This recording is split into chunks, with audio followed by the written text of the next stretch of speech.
Comparison price for Thursday, March 12th, 2025, 2026 presentation of Bet365. Almost took us back a year there. Don't I wish? Almost turned on my mic. Mm-hmm. Quite a start. I was going to say, you're wrong year. We're 1 for 4 this week on that, 2 for 4 maybe. Same baseball price. He always turns off, he being the Juno Award winner, turns off my mic. Turn it on. You're trying to blame the 4-time Juno Award winner. Yeah. Right, like it's his fault. We learned today he even has EDM awards. I mean, not national, more regional and festival, but not North American. Not ED. Oh, continental. Not ED North awards, American? EDM awards. Wow. Oh, might be both. Talk about that later. Wow. Raucous start. Coming to you from the Pacific Toyota Dealer Studio here at the I'm sure they're proud of being visit associated right now. shoptoyota.ca. Visit your local Pacific Toyota dealer today. Historic Wall Center. Matt Sakaris, Blake Price, and Mike Rogerson, and all his awards, hitting switches and conducting things. The awards are sitting upright on the shelf. Mm-hmm. Mm-hmm. And his mic is on. Yes. The daily poll question, who should be the Canucks' next captain? You can vote for Brock Besser, the longest-standing member of the organization. You could member of the team organization. Thatcher, of course, was drafted earlier, but signed later. Philip Peronic, don't name one or other, and if you are voting other, specify in reply. This after a curious comment from Adam Foote yesterday following practice. We're going to play you the clip here in a second, but I want to take you back to last April when Rick Tocchet quit on the Vancouver Canucks, decided, no, more money, better situation in Philadelphia, don't have to deal with the owner, don't have to deal with the sullen players, don't have to deal with a organization that could very well lose its superstar, and did not prove prophetic, and joined the Philadelphia Flyers. So the Canucks were like, oh, gosh, our head coach, the guy we lionized as a culture carrier, is gone. Didn't have to deal with no practice facility. More on that. Yeah. So where are we going? Well, we got to go to the next best thing. The Quinn Whisperer, Adam Foote, chief lieutenant for Rick Tocchet, coached the defense, coached the penalty kill, and boy, that made great strides last season. So I got to say, when I heard this from Foote yesterday, I was like, whoa, it sounds like he's throwing some shade at Quinn Hughes. Here's what Foote said yesterday when asked about his room. Well, accountability. I mean, everyone leads different. Some do it on the ice, and some just have great practice house and be true pros that way. And he'll, in his own way, when he feels need, he'll hold guys accountable. And I think he's doing it the right way. We trust him with that. And for me, it's nice to see, a room starting to take care of things themselves, which I think for years was missing here. And Phil's a big part of that, and so is Bess. To start to take care of things. It's nice themselves. to see a room starting to take care of things themselves, which I think for years was missing here, and Phil's a big part of that. So the suggestion here is that the room previously, under the captaincy of Quinn Hughes, required intervention on the part of the coaching staff and the management team. Now, Coach isn't in there all the time. Coach has office across the hall. He's not a permanent resident of that room, but probably has a decent idea of what goes on even when he's not there. And the truth of the matter is he sees it better run now than when the likes of JT Miller and Connor Garland and Quinn Hughes were in charge of that room. Mm-hmm. I mean, that there's a condemnation there, whether it was meant to be full-throated or not. Mm-hmm. I mean, the truth came out there a little bit, at least through one person's eyes. Yeah. And of note, Elias Pettersson does still exist in that room. Yeah. So he still wears the letter. He gets talked up as an anchor for leadership a lot of the time, and I think maybe at worst he's just a non-participant rather than a poor leader. I think he's just maybe a non-participant in that regard. And of course, the Canucks have traded 2 of their 4 lettered players this year in Quinn Hughes and Tyler Myers. Those that remain from the original group of 4 was Elias Pettersson and Brock Boeser. And Brock is on this list, not only because, as we know, he's a career Canuck, the longest, as mentioned, serving member of the team, but that he has great rapport with everyone, right? Remember, we heard last year the season was difficult emotionally on Brock because he was caught in the middle between JT and Elias, that he moves effortlessly between all factions in the dressing room. Everybody likes Brock. Brock likes everybody. And there were some strong words from Boeser in a column from Ian McIntyre. I will read the quote. I committed to signing here for that long, and I'm not just going to bail on the guys. And even that can be interpreted as shade, right? At Hughes, at Garland. I mean, I'm sure they're fine, but I think there's some truth coming out there from Brock about some of his ex-teammates when the going got tough and they looked for exit ramps. Not only in the departure from the team, though, Matt, I think you can also interpret that as when they were here, they had kind of left. Yeah. That the effort wasn't there, that the participation wasn't satisfactory. He continued, I'm not going to go ask for a trade. That's not who I am as a person. You know, maybe we see how things are in the summer. Obviously, everyone has their meetings and talk it over and make sure you fit in where they want. There's a lot of things to talk about and figure out, but I committed to being here, and that's my goal. Went on to say, I've always expressed how much I love it here and how supportive everyone's been, the fans, you guys, just everyone. If you ever do think about leaving, it definitely crosses your mind how much you love it and just that the people have been so great. But I'm not even thinking about that. I'm just happy to be here. You know, we've got a house now, and I've talked about how nice that is, and I think we've got a great group, but they've got some learning to do, but we're getting there. So within that is also a pledge to be one of those veterans left behind who leads the younger ones. And the column goes on to talk about the difficult season that Boeser has had on and off the ice, although the signs of late have been a whole lot better. As we know, he missed a game earlier in the season to fly home and deal with a dog that was diagnosed with cancer and had to be put down. He spoke about that as well. Quote, I feel like I'm really trying to focus on trying to set a culture, like we're restarting again. We talked about culture 2 years ago, and I thought we did a good job. And then last year was chaos. And now we're resetting again. Us older guys had talks once the trade deadline passed, and we're really focused in on that. I feel like we've set some good stuff to build off right now. And added, I'm better mentally. I mean, most people know I lost my dog out of left field. In a way, that was hard as losing my dad. I think we all know that I'm not great when I have something personal going on, trying to separate that from hockey and be good on the ice. But I don't want to make excuses. I still need to show up and do the best I can. I'm doing a lot better now. He owned it. That's a lot of honesty. Yeah, it sure is. Like to say that he's not good when he's got personal distractions, yeah. very few pro athletes say that. Yeah.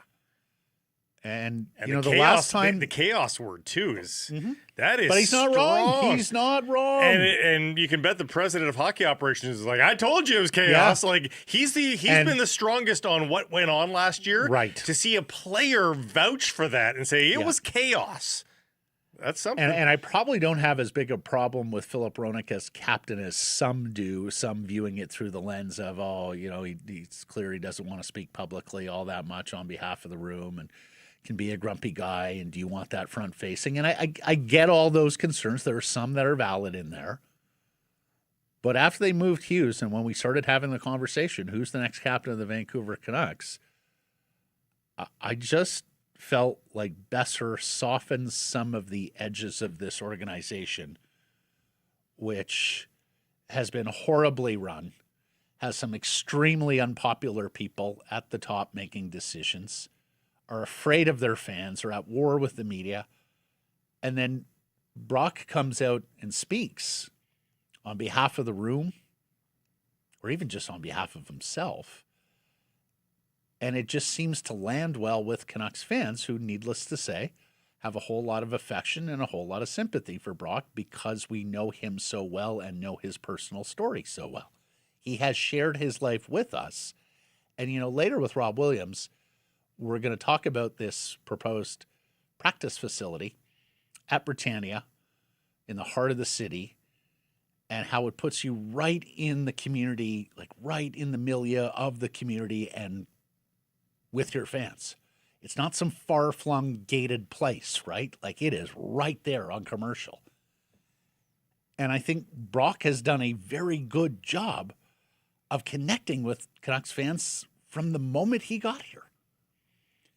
So, look, if things are going better now and they want to name Filip Hronek captain, fill your boots. But if Brock Besser's still here at training camp, he gets my vote, Blake. If they go to market and they find that Brock Besser is not tradable, there is not any considerable return here, but they can trade Jake DeBrusk instead, then I would be okay with that. Like if they make the assertion that Brock Besser is going to be here for a while, then sure. Mm-hmm. But I think right now, based on who the Canucks have in their lineup, Marcus, Elias, Besser, and Hronek, for me, all A's, no captain. I think the guys that will be the long-term captains for this team. Don't name one. Mm-hmm. I think the next captain for this team is not on this team. I see a lot of people. I saw this when we asked this back in December, and I see it here again today. And for me, this is crazy town because you're going to go this long without a cap. People are saying Braden Coots. And I understand he made a great impression this year as an 18, 19-year-old in camp and preseason in getting those cups of coffees. And he has that sort of leadership quality, at least so it seems. Horvaty kind of feel. Yeah. Yes. But you're not naming a teenager a captain. No. You're not naming a 20-year-old a captain. I don't think people are even you name a 21-year-old. I mean, I would think that Coots has to grow into the captaincy years from now. Yeah. I mean, I think he's I don't think people are suggesting it's a now thing for Braden Coots. No, he's not even on the team, for God's sakes. Yeah. But Buium's getting some love too. He's exceedingly well spoken, as has communicated some great messages here of late to Canucks fans during difficult times, to say the least. He seems to understand the exercise going forward. Both need to make sure that they have proven beyond a shadow of a doubt they are everyday National Hockey League players still. Like Buium is right now because he's on a terrible team. But Buium needs to absolutely solidify his play next season, and then we can have this conversation. 18 months, I can have this conversation. But right now, neither Buium or Braden Coots is on the menu for this. Mike, what's your shout here? I wish he wasn't on the team yet, but of the choices, I think Hronek is the most captain-y. But I don't think it's very long till Buium is the captain, in my opinion. Yeah. Okay.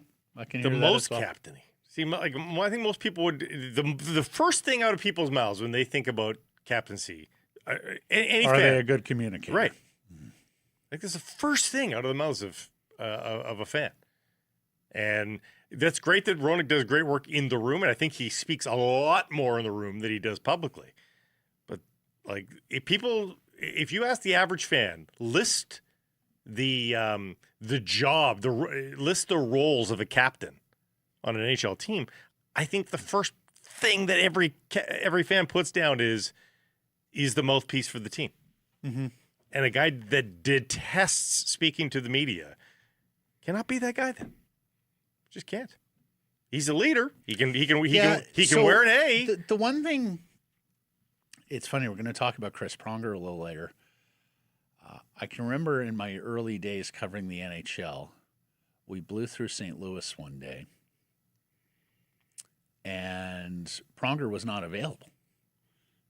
And, we were the expectant Toronto media corps. What do you mean Pronger's not available? We're in town. We want to talk to Pronger, one of the best players in the game. We'll talk about Pronger later with Rob. And very matter-of-factly and quite appropriately, Chris Pronger went to Blues management, and he said, look, I get requested every single day, and I understand that. I understand why, and I'm happy to do it. But I wouldn't mind one day a week where I don't have to talk, and that way some of my teammates get to talk. And so the Blues, and this was 25 years ago, and a very well-run PR department at the time, went to the handful of media that covered the team and said, guys, Pronger's brought this to the table, and how about if Wednesdays going forward, Chris doesn't talk? And I went, yeah, okay. So long as we know the day that Chris isn't going to talk, then we're going to be able to talk to him before that. After that, we'll get what we need. And they move forward. The whole notion of the captain having to speak every day or after every game, Blake, is it outdated?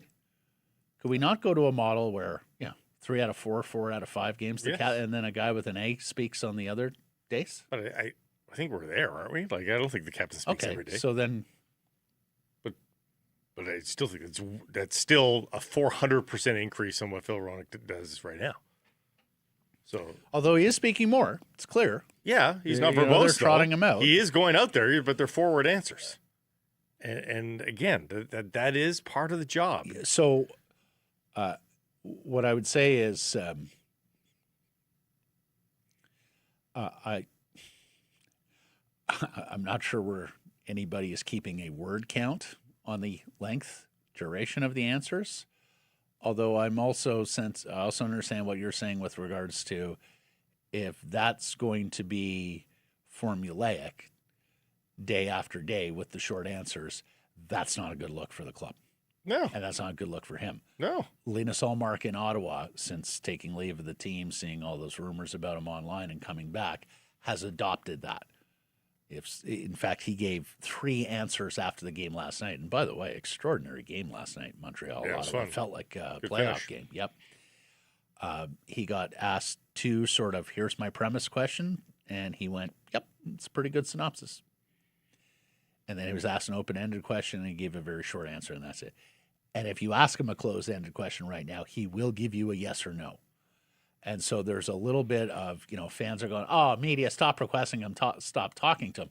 He's the starting goaltender. I mean, you do have to talk to him, right? He's a protagonist, key player in the story. But it's also not reflecting well on Ullmark or the organization. And that's the thing. People can say, because he's clearly leading in the room nicely behind closed doors, people can say, oh, it's okay, we can deal with that. You're going to get sick of it. You're going to get sick of the guy that you see 5 out of 7 days per week, not giving you any glimpse of what's happening in the room. All right, so there you go. We got to vote for Besser. We got to vote for Roenick. We got to vote for, don't name one yet. Cast yours at the Sekerson Price X and YouTube channels. Let's move to our top story, brought to you by Yellow Dog Brewing, Neighborhood Brewing, Foolish Winery. Years late, but the Canucks are closing in on a practice facility. That's the word from Rinkwide's Irf Gaffar, who broke the news yesterday. His tweet sounds like the Canucks and City of Vancouver are close to an agreement to build a practice facility at Britannia Rink. It will include a state-of-the-art gym, off-ice training facility, lounge, locker room. The build will also include office space for the city. Irf wrote about it for Canucks Army. Please do go check that out. According to sources, it will include mention that. Construction on this is still TBA, as there are still some things that need to be finalized. The Canucks have been working with the city on this potential space for quite some time, and they like the proximity to Rogers Arena. Sources indicate that both the Canucks and the city have renderings of the project, which would lead to believe this is quite far along. Which is good. So, look, we have talked practice facility ad nauseum. Quite frankly, that practice facility has become an issue to fans is an indictment of Canucks sports entertainment.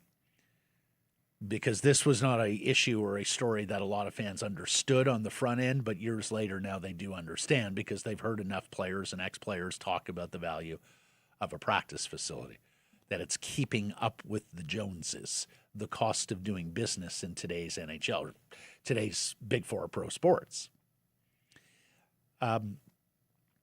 As we know, there were specific challenges here in Vancouver, the cost of land, the cost of construction. As we also know, the Canucks have been trying on this for some time, but trying on it from the premise, oh, who wants to do us a favor? We'll slap our logo and brand on it, and then they'll get the benefits of being associated with the Vancouver Canucks and having Canucks players on the property in the building. Well, it does sound like some tact has been changed there. We always talked about how it couldn't be too far out of town or else the players will dislike it, and that somewhat defeats the purpose. I mean, Britannia on Commercial Drive is ideal in terms of location. It is a short drive from Yaletown, from Rogers Arena. It's accessible for the few Canucks who live on the North Shore. I mean, they're already committing to a commute to Rogers Arena, or for those who live in Dunbar or Point Grey, the west side. Proximity-wise, got zero problem with it. I do have a couple of concerns about where this is going from this standpoint. One, it is very close to download chicken. I'm worried about the nutrition for the players. It's a lot of fried chicken to be ingesting on a daily basis. Well, there's a lot of fried chicken up and down Commercial, not just down low. More seriously, though, they need more than one rink there. They need more than one sheet of ice. That's it. It is not the biggest footprint, and it's going to be interesting to see how they fit everything that IRF has talked about: state-of-the-art gym, off-ice training facility, lounge, locker room, and office. That space. part I'm not worried about. You can find creative uses of space because you can go vertically for that. I was going to say, can't you just build up? You can build up for that. And I've been a proponent of double-deckering community centers. I said North Van should have done this. Ice sheets. Ice sheets. Mm-hmm. But and that was my case to be made for the Expo lands. Was you have your first what would be normally 5 stories as double-decker rinks, and then you do the tower on top. You can't. This is a residential neighborhood. You can't go double-decker. The thing will stick out like a sore thumb. It'll be a monolith. And in fact, zoning probably doesn't even allow it. Can you go down like Seattle has done with Climate Pledge? I mean, that only saves you like half a story. It's not that deep. Because remember, in a rink, you need high ceilings too, right? So it's more difficult. Now, if you look at the aerial view, there are creative ways that you could make it happen. But it's going to take some creativity. If it, and for all we know here, Matt, without having seen these renderings, maybe it's just one sheet. Here's the problem: if they do one sheet and one sheet only, folks, one sheet is not suffice. We are going to be hearing for years to come the limitations. That's right. Oh, we do. Yeah, the training camp is here. It's a little bit difficult though because we only have the one sheet. Blah blah blah blah. Like all we're going to hear about that. Not just the limitations for the club, the limitations for the community as well. Oh, we're short on ice everywhere. Well, because the Canucks are going to take priority, right? And so it's going to be less and less time available for the community. But trust me, that's all we're going to hear about if it's only one sheet. It's got to be 2 sheets minimum. Well, there's definitely no room for 3, but you would hope they could get 2 there. Believe it all when we see it. Yeah. I mean, and that is sadly the point we're at with this, right? Because even with yesterday's news, saw that feedback from a lot of people. Mm-hmm. I'll believe it when I see it. Now, that said, Jim Rutherford has been on this file for years, has made promises that this was going to get done. So I don't think that's coming from out of thin air. I do believe he felt like there were deals to be made and then just ran up against his bosses not wanting to spend the money. And it was less than a year ago when they were photographed visiting, Britannia, but also what's the facility in Burnaby? Brown? Oh, Rosemary Brown. Rosemary Brown. Which is brand new, yes. Yeah. So that would have been odd to go there and then rebuild a brand new facility. But if we accept it on premise, and look, IRF's done some good reporting here. If we accept it on premise, then we do have to applaud them and say, okay, great. You finally come around to the right decision. Took too long. A lot of criticism is due the process. But if you do actually get it done, then that is achievement, and that is the Aquilini's understanding that this is the cost of doing business, and that if you can't afford a practice facility, even in an expensive real estate market like Vancouver, then you're not rich enough to own the team, or you will be holding the team back competitively because of your frugality. But if it does ultimately come down that it has been a collaboration with the city, I guess bravo for getting there. But we've all been saying that for years. So well, they're not the sharpest knives over there, Blake. Well, they're we stubborn know there knives has too. Well, deep down, they saw that as an option. well, they're and arrogant. Said, no, yes, they're arrogant. Yes, like everyone I know knows Michael Doyle says he's very smart, but that arrogance seeps from the pores of many in the higher reaches. But if it's not something for nothing, if it's not an outright capital WW, then they weren't going to do it. That's how they do business. They lean on people with the strength of their brand and hope to bully them in to decisions and outcomes that suit their needs. And that could be a very needed byproduct if this partnership, if this deal gets done, is you will have Vancouver Canucks in the heart of the community in East Vancouver who are going to be more visible, reach out and touchable to their fans. So hopefully that begins to strengthen the bond between club and community that has been lacking for some time now. It's not that there aren't good community initiatives going on from Canucks Sports Entertainment. Hell, Kirk McLean travels the province spreading goodwill, cheer, and tangible benefits to the citizens of British Columbia on behalf of the club and the alumni. Does outstanding work. Sat with Kirk during the Olympics watching the women's gold medal game and just listening to where he's been and the outreach programs they're doing. And there are other charitable initiatives. They just did Dice and Ice and all that. But there has been a sense that they have withdrawn a little bit from the community as the losing has happened, as more criticism has been heaped onto the leadership. And that's fair. They've retreated into a cocoon, a bit of a bubble compared to where they used to be, where, I mean, you know, Razor Reader Day, you'd have Canucks on downtown street corners handing out newspapers, Blake. Well, they're a long way from that. But this is a pathway, I think, back into community good graces where people begin to view Canucks Sports Entertainment as a good citizen again. And that is positive. Although I'm looking at the old plans for the Plaza of Nations practice facility that got abandoned back in 2021. And I just think, you know, what could have been? Oh, that's the ideal location. And you only needed to build one sheet there because you've got your sheet across the street. So you could do training camp no problem there using both of the sheets. Yeah. Oh, no, for sure. That was ideal. That ship sailed. Man. Well, they ran into a wallet that was as big as theirs. They said, no, we're not. They ran into another person that said, I don't do things unless I make money off of them. Exactly. They ran into another group that was like, no, we don't get pushed around by other big wallets. We've got a big wallet too. Anyways, City nor club have commented on this just yet. Or the city put out a statement, but it was very vague and didn't confirm anything. And, of course, the Canucks remain the only NHL team without a practice facility or plans to build one in the case of Calgary, who will have a new practice facility as part of their new arena project opening 2027. And again, I'm watching a new facility being built in North Van. Takes years. Like, you know, even if they announced it in a month's time, a week's time. Yeah, it's probably a couple of years away. Oh, yep. A couple shovels would need to be in the ground the next week for it to be 2 years. It'll be 3. It's still a ways away. Construction moves slowly in this town, Blake. It's funny. You know, pick up and drop off at YVR, and I'd be like, boy, this parking garage is taking a while. Well, that's a different story. Then we learned this week no one's touched it in 5 years. Yeah. No wonder. They abandoned it. I was sitting there going, good God, when is all this construction going to come to an end at the airport?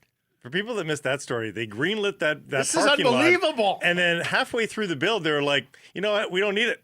And like, I hope there was somebody who was like, sorry, what? You don't need You it don't anymore? need it. No, Well, you've just sunk however many millions into it. And the demand is not there. They do not need more parking, they've deduced.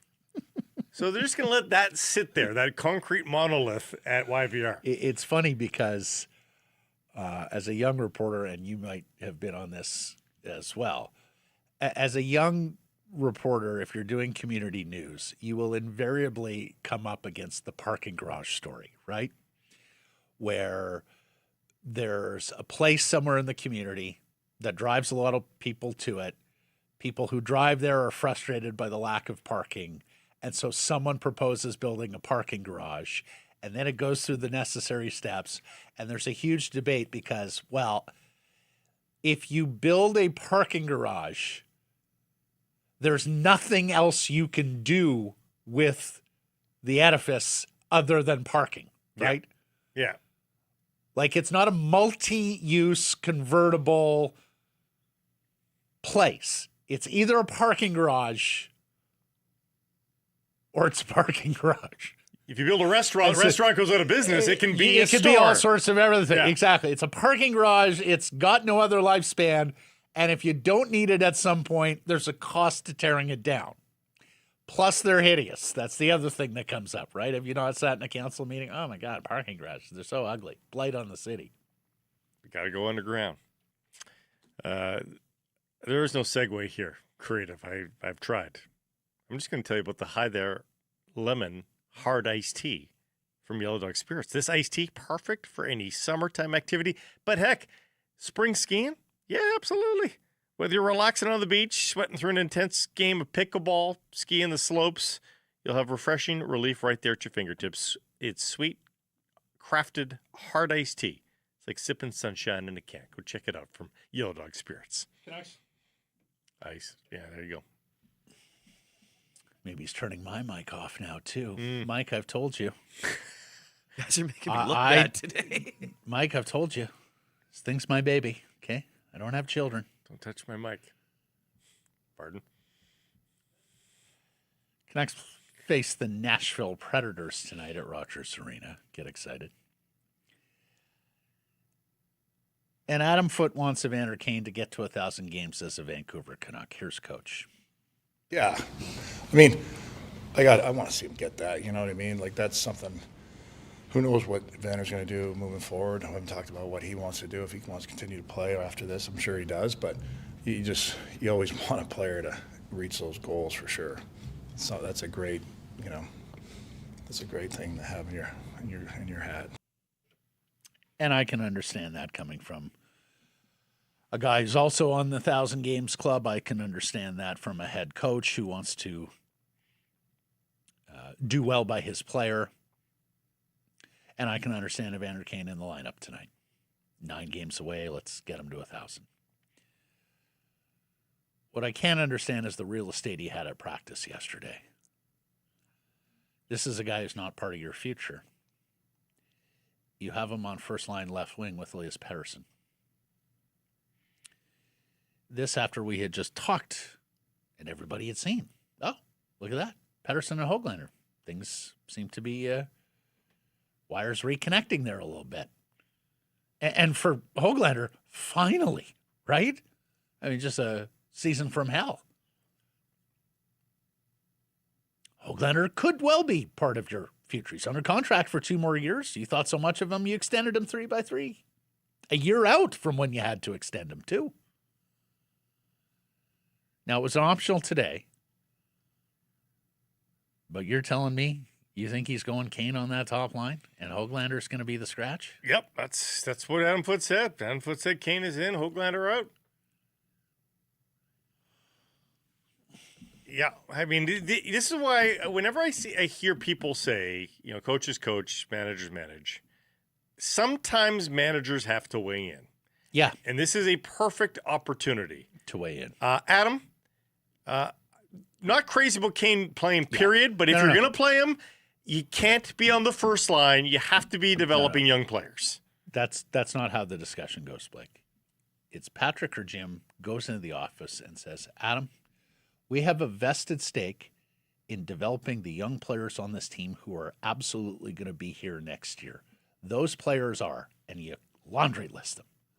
They need to get the lion's share of ice time going forward because the results in these games don't matter. And so we are going to prioritize their development above all else. And that has to happen at the expense of veterans. So be it. Because here's the thing. If it was just about Evander Kane, and he had a soft spot for Evander Kane earlier in the season, fair enough. Or if it's just about a mistake on the defensive side of the puck that Nils Höglander made and he wants to sit him down for it, fair enough.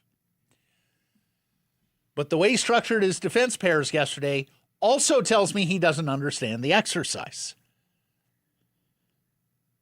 Buium with Mancini on the third pair.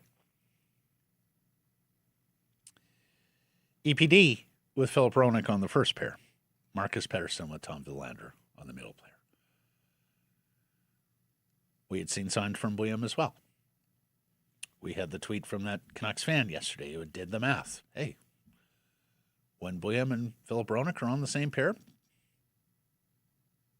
they control more of the expected goals chances than the opposition. When they play them with the Elias Pettersson, even better still. I mean, it is defense, and you can mete out ice time there a little more equitably, I would think. But please don't tell me we're going to ask Zeev Buium to play 13 or 14 minutes with Victor Mancini when Zeev Buium needs to play a lot now. Played 20 minutes the other night. Needs 20 every night now. Is that too much to ask? Is that unfair? And these are Am I missing anything here? This is also the discourse that I remember for the Canucks when they were more a mushy middle team, when we all knew deep down they weren't going to make the playoffs, Matt, but they were headed towards a 75-point season, 79-point season, 84-point season, whatever it was, in any of those respective years. Because coaches know that, hey, I've got a chance to win this hockey game tonight. I think if I do this, that, maybe I can win. This team is going to be hard-pressed to crest 55 points this year. I really believe that. Like, 60 to me is out of the question. They just can't get there. That's 7 more wins this year. I don't see 7 more wins in 18 games. So with that in mind, stop coaching like winning that game tonight is the be-all and end-all. And here's the thing. The thing you have to worry about now is Adam Foote coaching for self-preservation. But that's my point, or Matt. because he wants to put the best spin possible for a potential next interview and employer. For me, it's folly because there was no other organization that would have even given him an interview for a head coaching job other than this one. But I don't know that Adam Foote knows that or views it through that prism. But your question assumes that anybody looking at this would see a profound difference between the coach of a 63-point team and the coach of a 54-point team. I would bet in his mind's eye, hey, if we finish strong here, that's good for the summer, that's good for the guys in the summer, and that could be good for me professionally as well. And look, that is if you're sitting there going, guys are reading too much into it, he was asked about this yesterday. Let's, Mike, bring up the visual here. And it's a lengthy answer, too, about playing young guys at the expense of the veterans. Well, I don't know if I'd say that to them or do that. I mean, these guys have gotten a lot of opportunity already. He's speaking about the young players here, and a lot of reps. Maybe they wouldn't with all these injuries. So now I'm not going to sit there and go, okay, I'm going to give this guy even way more now. It's very dangerous where you want to develop, and you don't want to put them in places where they're not going to be ready for it completely, right? So we just manage that day by day. Ooh, loaded phrase in this town. We just manage that day by day. Like, for example, you see Phil on the first power play right now. But if I want to, if he's tired or had a few shifts where he's working them hard or tougher schedule, we're going to put WIllander there or Z there, give them some reps, for example. And he's right. I mean, this is a sport where you don't have to commit to one particular setup, and it's not soccer where you can't take guys on and off. There's a line change. You can, by minute 8, Buium can be playing with Rona. He's got that in his quiver. Second power play, Buium's out there quarterbacking it. But when you don't start that way, it does put forth a different sort of assumption about your priorities. Yep. So why not throttle back rather than try to find the throttle mid game? Honestly, Blake, if Adam Foote has a chance of coming back here as head coach next season, I think he's got 2 routes to it. Basically, the owner says, I'm not paying another coach, and so you got to live with him. Or B is, I am going to show them that I am the best coach for the development of these young players next season. Yeah. I mean, if I'm Adam Foote's agent, that's what I'm telling him. Hey, tough year. Not sure you're going to be back. Here are your opportunities to be back. Because the club has come to Jesus, right? Like, they understand where they're at now. They have committed to at least a small R rebuild, if not longer. And some of the trades last week suggested longer. So, well, being the young guy whisperer is going to be a tough title to hold in this organization because Manny Malhotra has done pretty well with some young players down in Abbotsford. That's fair. So you got to look better with young players than Manny has. Yep. Around the NHL, where the league announces it has restored the Ottawa Senators' first-round pick that was originally forfeited for the mishap with the Evgeny Dadonov trade. He had a no-trade list and was dealt. There are stipulations. The Senators' pick is not going to fall where it would otherwise competitively, standings and playoff related, but 32nd overall, so the final pick in the first round. The Senators cannot trade this pick. And, of course, picking 32nd, you can't win the draft lottery. They'll also pay $1 million fine. So the upshot here for the Canucks is that second first-round pick they own, the Minnesota Wild first-round pick, indigenously. Got one pick worse. Well, no, I was going to say it got one pick better, but it didn't really because the Senators' pick was going to be forfeited. Yeah. So the Canucks will be picking 26. Right now, it would fall 26th overall. The Wild pick, yes. Yes, Sorry. the Wild pick. Their second-round pick got worse. Their indigenous second-round pick, which was going to improve to 32nd overall because of the Senators' forfeiture, is now 33rd as it would normally be the first pick in the second round. Mm-hmm. And every other Canucks pick and every other pick for every team beyond 32nd is going to go back to where it should. And it doesn't mean much until you realize at that stage, oh, so-and-so is still available. The Canucks' other second-round pick, the San Jose selection, is currently 49th overall. But again, much to be determined here with regular season standings and playoff positioning. The Calgary Flames have signed the most sought-after free agent on the collegiate class. It's 23-year-old right shot center Tyson Gross of St. Cloud State University. He's a 6'3", 395-pound Calgary guy. He was a captain of his team, top 20 scorer in the nation. And they're going to play him, of course, because when you're one of the top college free agents now, you get to dictate some terms, and oftentimes that means getting into NHL games immediately, making some of that NHL money, burning that first year of the ELC. Canucks Army's Dave Hall has his second installment on college free agents coming out today. This one focuses on BC players, players with BC ties, a lot of ex-BCHLers in there. Also Burnaby's Brandon Burr, a winger with Union College. And speaking of Dave, took in the Abbotsford game last night. Danila Klimovich scores 2 goals. He's up to 64 in his AHL career. He's 12-12 for 24 points in 50 games this year. He did have 25 last year. He's now 23 and in his 5th season with the Abbotsford Canucks. Can I paint this positively? Can I paint this positively? Blake, I was just going to say, though, because Basketball Phil used this line with me recently, the Canucks are 2 years away from being 2 years away. Danil Klimovich, at one point, we thought was 2 years away from being 2 years away, but he's in his 5th season now. You're going to have to cube it. 2 years away from being 2 years away from being 2 years away. His next assist will tie for his career high in AHL assists, and he's got a lot of road to hose. He's a goal scorer, though, Blake. Yeah, but you don't want him to be guaranteed a Cy Young award every time he starts the season. Fair enough. He does have 5 goals and 3 assists in his last 9 games. That's good. It's nearly a point a game. Like, that's a nice little spell. And Danila and others down there at Abbotsford, notwithstanding just what we talked about with the coach, there should theoretically be playing time available with the big club for young guys. Yeah. Of course, Klimovich has been his own worst enemy in this regard.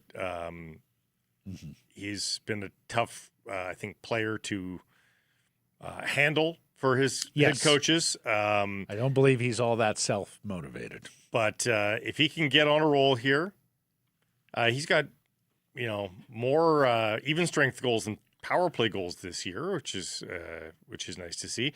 That would be a nice story if he earned a call up even, but even beyond a call up, if he just ripped it up to end the season. I'm telling you, in December, I was looking at his game log and I thought, okay, well that's it.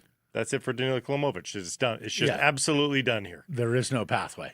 But that, he's redeemed himself to some degree. I think he's still on the prospect page here, he just turned 23, 6 weeks ago. So, I mean, again, if that's a college player that you just dropped into the lineup, if you just signed a college player and in his rookie year had 12 goals, 12 assists, and he was a young college free agent, you'd be okay. You'd be okay with that. Yeah. Sorry, Minio with an assist. Ty Young stops 22 of 23 pucks. Abbey beats Manitoba 4-1, as Dave Hall tweets. Ty Young got destroyed a few times early in the season, so the season numbers still don't look great, but he's doing a pretty good job digging out.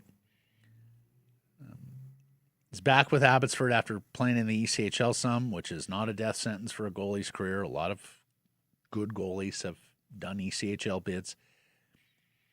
3-0, having stopped 81 of 84 since being recalled and playing in the AHL, including his first shutout. And we can scratch one NHL team from the no state income tax advantage going forward. And it's our friends directly to the south. The state of Washington has passed a millionaire's tax. Incomes over $1 million will be taxed at 9.9% as of 2028. And most Seattle Kraken players as of 2028 will be making $1 million plus. And so they will be subject to this tax, and the Kraken will not be able to sell free agents on how their contract terms will go further in that city than they will in other jurisdictions, or at least not akin to the non-state tax jurisdictions of Nevada, Texas, Tennessee, Florida. Can you imagine if we only got taxed 9.9% on our incomes? And yet, Blake, can you imagine? The wealthy are crying foul on this. Can you imagine? Howard Schultz is moving Starbucks to Tennessee, and he and his wife are moving out of the state of Washington because of this. Oh, poor Howard. 9.9%. You get taxed 9.9% with money going to common goods. You talked about how much you love the city of Seattle, how important Pacific Northwest folks have been to the build-up of what has become a coffee empire. And at the first sign of a millionaire's tax, you are bolting. Have you been to downtown Seattle lately? The $4 billion could be put to immediate use. Yeah. Need some help. Well, and of course, this is a guy who already sold their basketball team to a bunch of... Yes. Well, in one case, a criminal who moved it to Oklahoma City. So maybe there's that too. He's sick of hearing about how he's the guy who lost Seattle, its NBA team. Let's get to our menu today. It's brought to you by Greta, a fantastic spot to Pre-game, post-game, and there are games tonight because you're mere steps from the arena or the stadium. There's a game there, too. And it's an awesome spot to host your next event. It's got the arcade that encircles the bar. You'll have loads of fun, including some classic games maybe from your youth, some new games that will blow your mind. The food is delicious. The drink is cold. The staff is friendly. And you can watch whatever you want sporting-wise. Check them out. Book your event, GretaBar.com, Greta 50 West Cordova. Let the games begin. We'll talk to Rob Williams here on the practice facility. There's a bunch of Canucks fans who went gaga for Chris Pronger as a potential executive going forward. So we'll explore that story with him. And then later, Frank Corrado, our first chance to talk to Frank since the Canucks completed their deadline work. We'll talk to him about that. And we'll also talk to him about the young defenseman, Buium notably, and practice facility. Later in the program, historic night for Canadian baseball, setting up a big one tomorrow against the United States at the World Baseball Classic. Whitecaps host Seattle in the CONCACAF Champions Cup. And big happenings in the world of golf, where they are going to be a little more scarce and hopefully be a little more meaningful because of their scarcity as they contest the so-called fifth major, the Players' Championship at TPC Sawgrass, the Island Green, number 17. You know what? All that on the Pronger thing, that's exactly what this team needs, a completely inexperienced president or GM alongside the fifth coach in 8 years. Tried that before. Sounds like a great idea. Yeah. Time now for our Bet365 bets of the day. I took a future yesterday with some Players' Championship hopefuls. Were you on World Baseball Classic again? You've been feasting on World Baseball Classic. And I was on a close game. Mm-hmm. With Italy-Mexico. And I lost it. Okay. Hey, I mean, the Canucks are going to win another home game this year, right? Mm-hmm. And if they do, it's probably going to be against a team that's kind of blasé. Nashville traded out some players for draft picks. They're red hot. I'm talking about the red hot. They are. They're 4-4-2 in their last 10. Well, they've lost a couple here recently then because they were red hot there for a while. It's plus value on the home team. How much? Plus 140. It may be the last time I picked the Canucks to win this year, everybody. Give me Vancouver. This is an enormous money line number for tomorrow. But we need this as a nation. Oh, do we ever? We need this. And I'm giving a warning right now. This will be into the evening on a Friday. I will probably have a couple of beers in me already. It's a 5 p.m. start. This sounds like October all over again for me. Mike? I will be insufferable if they win this game. Like on Twitter? Yeah. Or just in general? In general, but I was thinking on Twitter. Yeah, ditto. That's the most public. I may tweet out Wyshynski. Yeah. If they win it. That's mandatory for all of you. If Canada wins, Wyshynski must receive a tweet from all of you. As for the Bet365 money line, they could do well by you. Plus 625. Yeah. The miracle on strikes will do well by you. Yeah, Field of Dreams to be sure if Canada wins. This segment, a presentation of Bet365. Whatever your bet, it's never ordinary at Bet365. Download the app. Get in on the game. Use code NATION when doing so. Must be 19 or older. Please play responsibly. Rob Williams coming up next.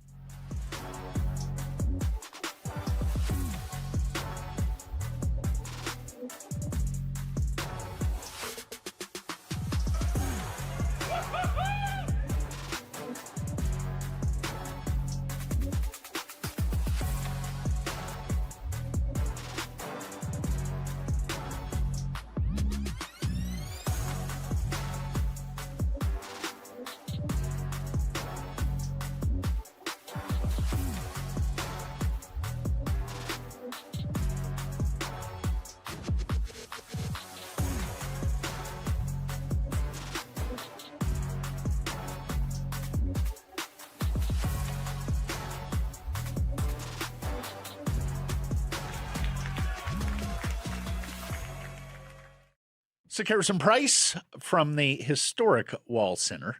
And we're joined now by the national sports editor of the Daily Hive and its offside sports vertical, Rob the Hockey Guy on Twitter. Mr. Rob Williams joins. And we're winding down practice facility beat, Rob. First seat beat is taken off your ledger. I know. What happens Think if of practice how much facilities time you'll have. Your editorial priorities have to change going forward, Robert. It's been fun following, remember last summer, it was the summer of following the management team, like little sneaky cell phone photos of them touring Rosemary Brown Community Center. We had to learn about South Burnaby Community Centers, looking at Google Maps, driving times. Like this is what I live for, you guys. So, no, Britannia. What do you think of Britannia? What do you think of Britannia? Yeah. Hey, I'm an East Van guy, so I like Britannia. Great part of the city, right on Commercial Drive. I think obviously it's a great location. It's only 10 minutes from downtown. Many of the players live in Yaletown, so it's a really easy commute. So it makes a lot of sense there. I think it also brings them, it doesn't put them, on the side of a freeway. It doesn't put them, way out in UBC, kind of far away from things. I think it's going to make them close to fans if this is indeed a place where fans can come and pop into the rink and check out practices. To be determined on all of those things, of course. I'm most interested in the details here. I know that there have been, and Kenneth Chan for Daily Hive has done a lot of reporting on the different plans of how they're planning to revitalize Britannia. But I'm really interested to hear like what are the Canucks like giving the community here? Because like this better not just be like a handout. Here's a free parcel of land. You would assume that part of this deal involves something that the Canucks are providing back to the community, and that there's some sort of mutually beneficial deal here. Some of the deals I'd heard that they'd been, the things that Canucks had been proposing to different areas in the past, where it was like, okay, they essentially just wanted a handout. And I think that's part of why this took so long, because everyone said no. Yeah, you're the Vancouver Canucks. Yeah, you're a big deal in the city, but you're not just like getting this handed to you for free. So really interested to see what the community gets out of this from the Vancouver Canucks. Yeah, you're the Vancouver Canucks, but also you're the Vancouver Canucks. So that goes both ways. I'm most interested. The detail I'm waiting on is the number of rinks, because if it's a single rink here, Rob, you mean sheets. Sheets, yes. Yes. Because if it's just a single sheet, that's going to pale compared to every other practice facility in the National Hockey League for training camps and all that sort of thing. Like they need, most of the other ones. Minimum two. In the States, Rob, there's 3 and 4 often attached to their practice facilities for like the Kings and the Golden Knights and all that sort of stuff. So they need 2, don't they? Just in terms of like economies of scale and efficiencies too. You'd think like we don't really have a lot of the private rinks, the 8 rinks of the world and the, Canland, North Shore, like have multiple rinks. And I think that they do that for a reason, because you can kind of share the costs of, running a rink is expensive. So having just one, you'd think it wouldn't make a ton of sense. It'd probably make a lot of sense to have multiple rinks, and sort of share those costs. I've always sort of thought that, and within the city of Vancouver, like there's always been a shortage as long as I've lived in the city, and I've lived in the city my whole life. There's always been a shortage of ice. So yeah, that would be a really good idea. And then like I said, I keep coming back to like, I'm sure the Canucks facility will have all the bells and whistles. No one's worried about that. Be a beautiful facility. I just want, and I think this would be smart for them too, like to have something where they're giving back to the community. They can put their logo on it. It's the Canucks whatever, that kids get to go out and skate on. I think that would be a smart play, PR wise, if nothing else. It's a good outreach. I'm looking at the land on that area that it contains Britannia Secondary School as well. There's room for 2 rinks, certainly. If you look at the size of the current rink right now, you need underground parking and all that sort of thing, but that's pretty customary, to build in a brand new rink in North Van near me right now. And, you have underground parking. You look at the facilities out in Coquitlam. So you can take up the above ground parking that's there right now. There's your second rink, but it's probably about cost here, Rob, and whether or not the Canucks are willing to write enough of a check here to help out the city and make this a community center that meets the standards. You say that, Blake, but this has been going on so long, and Rob is 1,000,000% right that they went to so many places trying to bully them into, hey, we're the Canucks, give us a handout, and failed, that you have to think they are now at the conclusion. Took a while.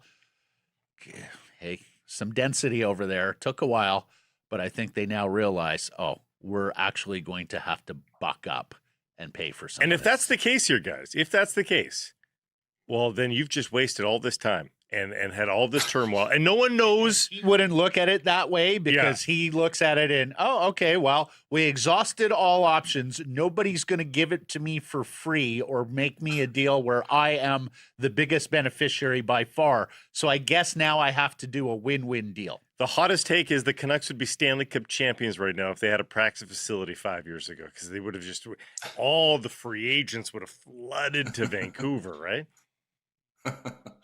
Have real estate and construction prices gone up at all in the last 10 years, you guys? Let's not get bogged down in details here, Rob.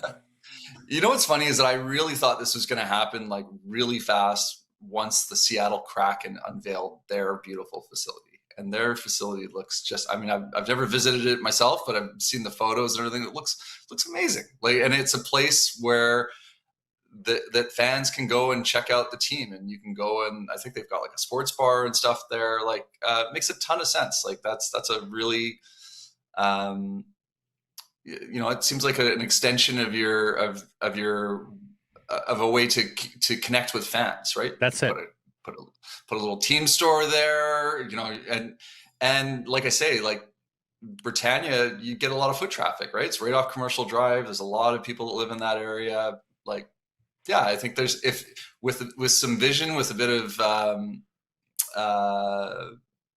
of money put in, a bit of investment into it, I think you could make it into something that would be really strong for not just for the community, but then for the Vancouver Canucks. But it's going to take a bit of foresight, right? That you hit on the key word, Rob, because you're 1,000,000% right that Britannia puts them in the center of the community. And Blake's also 1,000,000% right that some of these existing practice facilities, I'm familiar with the one in Ottawa because it's close to where I grew up, and the thrill the kids get of having been on one of the ice sheets and seeing the NHL team come in or come off of the other ice sheet is amazing. But vision is key here. Because right now, Rob, they're afraid of their fans, right? Like right now, they are. They are. They know Francesco and Rutherford and all these guys know where their personal Q ratings are, know where the club's Q rating is. So you have to wonder, do they have the vision to see past what is going to be a difficult period of time during this rebuild and a brighter day when they are beloved again by the community? And where that interaction between lay citizens here in Vancouver and the NHL starts, because the trend now is to put up velvet ropes and keep everybody away. That's the Canucks. That's the Canucks MO for the most part, and that's the MO with sports franchises across this continent. You wonder whether they're going to have the vision to see the connectivity that is possible by putting a practice facility at Britannia. Yeah, I do wonder, you get a coach yelling at practice and there's a few people with their cell phones out at the in the stands. But at the same time, thinking about it that way, that's the wrong way to think about it, right? But that is probably something that would be pronounced in their contemplation of all of this, because that's how they think now. But you know what? They invite Jeff Patterson to practice, and he'd get the video anyways. So so what's the big deal? And he's already got a good following on social media, right? You know what I mean? Like the media is already there. So like I you know, that's probably not something that should be too big of a concern. But yeah, like they're and you know, look, I'd like to see it finalized because we don't, you know, we're short on details right now. But yeah, it's they're joining the club along with every other team in the NHL. This just puts them up to par with the rest of the league. I'm reading an older article just from a couple months ago on this website, Daily Hive probably.com. I don't know if you're familiar. Britannia was going to be renovated anyway. They started plans back in January to revamp their revitalization of that area. That plan contains just one rink. In addition to a bunch of other stuff, art galleries, fitness centers, all that sort of stuff. So it'll be interesting to see if the Canucks wade in here and are able to dramatically change the plans the city already had for that area and maybe add another rink. It would have to be creative because they've got right now the plans that they already had for that Britannia site were pretty jam-packed. Like they're using up the block that they have there. And if they're going to add a second rink there, which again, we're just kind of making that up right now, I don't know that there's much room for it. Yeah, I'd be surprised if the Canucks are bucking up to build an entire extra rink. My sense is, you know, the sense has always been that they want to build their facility, and I think I don't know, like when we talk about practice facilities, I think in a lot of people's minds that means just a sheet of ice, but obviously, like the main part of it, like you can get a sheet of ice in a lot of spots around the Lower Mainland. The thing they need is the gym, the players' lounge, the rehab, the training facilities, the video rooms, and all those kinds of things. You know, that's the facility that they're going to have to build that will be their own, that the community won't touch. If it involves building another sheet, I just don't. It'd be surprising to me if it wasn't in the original plans. It'd be surprising to me that they added an extra sheet now. Okay, let's move on. Let's move on to talking about leadership and what Adam Foote had to say yesterday, because it certainly sounded like shade at ex-captain Quinn Hughes that he wasn't taking care of that room where Filip Hronek is now. What did you make of the coach's comments, and what new light does that shed, if any, for you on Hughes's captaincy? I don't know. I didn't take it necessarily as a direct shot at Hughes's captaincy. I took it more of a comment on all the drama between Miller and Pettersson, and they were just never able to figure that out. Obviously, we know Hughes tried to get involved, try to be the mediator between those two, and obviously it was chaos last season when those two just couldn't settle their differences, and it became quite apparent that there were problems. I mean, he also, you know, I think it's something that's been going on for years, right? Like it's pretty painfully obvious now that that room wasn't right and hadn't been right for a number of years. So that's the way I took it. It was an interesting kind of, you know, moment aside here for Foote in answering that question, because he really didn't need to go there on that one. You know, he could have just talked up Filip Hronek, but chose to go there. He also weighed in on just the difference since the trade deadline as well, and he said he'd seen this on teams that he played on back in the day, that, you know, it's such a distraction, the trade deadline, that everybody sort of settles back into roles and back into proper slots after the trade deadline. But I thought that added color to the Hronek question, in that it just the room's just in a way better place on all fronts right now than it was. And you know, we again, they haven't won games in the last few here, but they look like they're, at least their heads are in it at the very least. Yeah, it was one of the questions I asked Kevin Lankinen after Monday's game was just, who's kind of stepping up? Like whose voice are you hearing more in the room? And I mean, he named Hronek and Marcus Pettersson, who, I think those guys were probably leaders probably from the get-go, but maybe they're having to kind of, maybe they're really having to step to the forefront. There's more inventory now. Yeah. But I do wonder about who amongst the young guys, like, do the young guys get more of a voice now?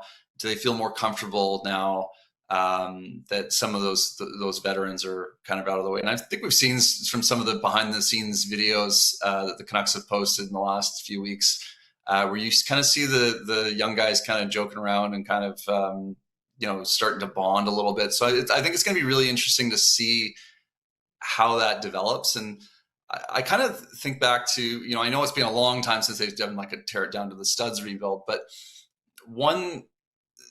I think I draw some parallels to when Bertuzzi and Naslund left the team and Jovanovski, and they got rid of a lot of those guys within a couple of seasons. And that's really when you saw the Ryan Kessler, Alex Burrows, Kevin Bieksa's really starting to come into their own. And those guys were just in their first, just starting their careers, the first, 2-3 years of their careers. And we really started to see them take on, more of a role on the team, not just on the ice, but also in the dressing room. I do wonder how much of that we're going to start to see, the rest of this season and next season as well, where, you don't have, certainly from last season, you're not going to have, Miller and Garland and Hughes and all these guys. I think as a young player, you step into that dressing room, you're kind of off to the side. Whereas now, with way fewer veterans, I think the young guys are going to take over. And I think there's some good to that. And then there's also, you got to make sure that they're on the right path as well. And make sure that they're not, it's not like the kids are running around without the teacher in the classroom. Now that we've flattered Foote a little bit with his comments on leadership, how is Nils Höglander developing as a 13th forward on this team? Yeah, it's crazy. It feels like Evander Kane is just sort of getting okay, he's a veteran, we have to play him sort of thing. And I do think they need to get him to 1,000 games. Like I think if they were to not get him, it wouldn't quite be the Mike Modano, Mike Babcock thing. But I do think you need to get him to 1,000 games. I think it would be a really bad look if you didn't get him to 1,000 games. Doesn't have to be on the first line, though. Definitely not on the first line. And I don't know why they're continuing. When he was playing with Pettersson all the way up to the trade deadline, it's like, okay, well, maybe they're just trying to get some value out of him. But now, I mean, look at the body of work with those two guys together. Like, it hasn't exactly worked. They don't strike me as being best buds off the ice either. Not that I have any intel on that. Not birds of a feather. Not birds of a feather. Yeah, no. Exactly. Yeah. Right. And so yeah, what is it there? What's Petey's problem is that he's not fleet of foot. Well, Kane's not exactly a burner either. Yeah, playing him, I would keep him away from Pettersson the rest of the way here. Yeah, Höglander, it's a real shame that his season has gone so poorly this year. The injury in training camp really, really stunted things. Of course, I thought in training camp, I had my eye on Höglander. I thought he was one of the most impressive players in camp. And in Penticton, and it just,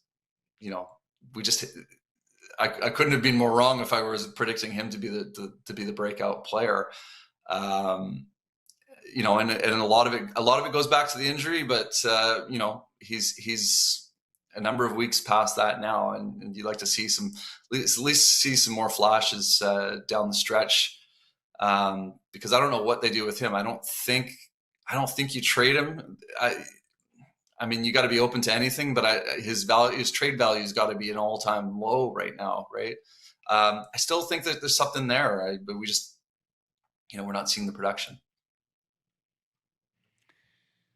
Lastly, Robert, we have to speak about the story you wrote this week.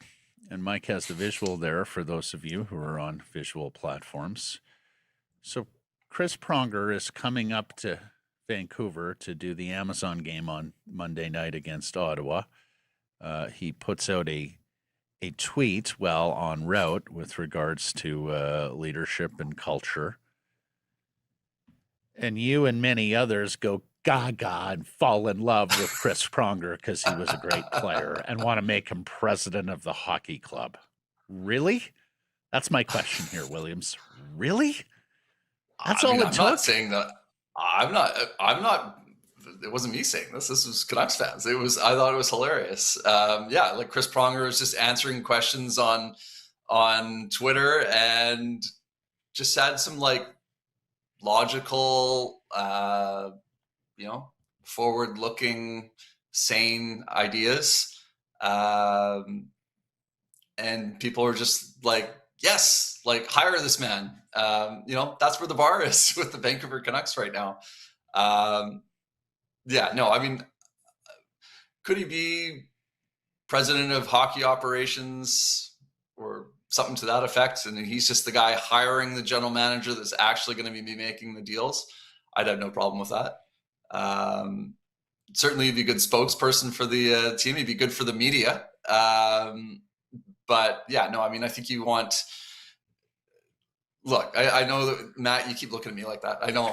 Well, I would like to hire someone with experience and someone that's got a track record and someone that has those same rational thoughts like Chris Pronger, but has also delivered and actually done the work and actually has the resume of a hockey executive. That model with a great or beloved NHL player as president of hockey operations hiring a general manager. It didn't work in Toronto with Brendan Shanahan. It didn't work here with Trevor Linden. I suppose you can say it worked in Colorado. They won a cup with Joe Sakic in that role. But look Didn't work in LA. No. Well, there's a lot of places that hasn't worked. Hasn't worked with the Rangers and Chris Drury. I guess you could say it worked with Boston and Cam Neely. But I look at Stanley Cup champions, and I see an exceptional front office put together in Florida by Bill Zito. I see an excellent front office put together in Vegas with George McPhee and Kelly McCrimmon.